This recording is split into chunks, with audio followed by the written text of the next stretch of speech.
Hello everyone, it's Tarsher. Magluto tao gulay. First, olive oil.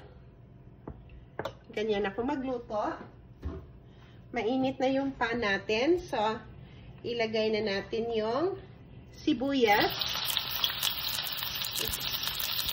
Tapos ihalo ko na sila. Yung bawang, garlic. Pagkain ko lang naman ito eh. Kaya, ganyan lang siya.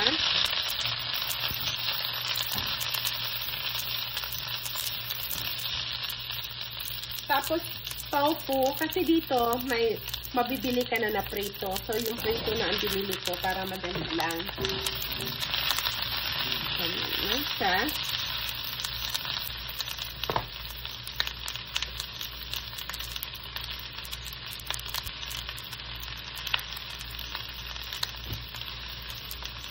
Tapos, lagyan natin ng paminta, black pepper.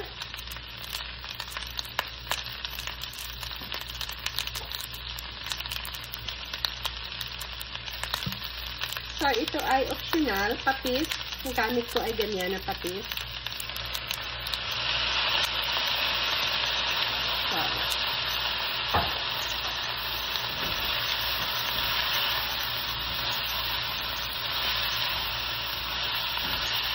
ihalo lang natin sa nang maigi pa.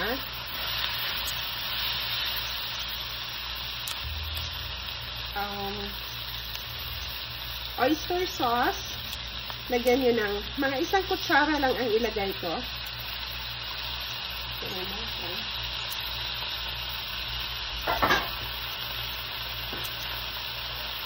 Ganyan lang. Tapos ihalo na siya.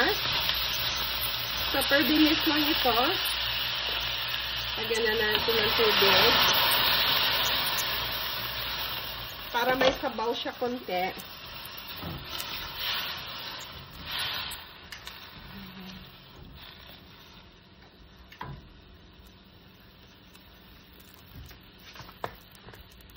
Lagyan pa natin ng paminta. And then I just add talong, eggplant. I-add ko lang silang lahat.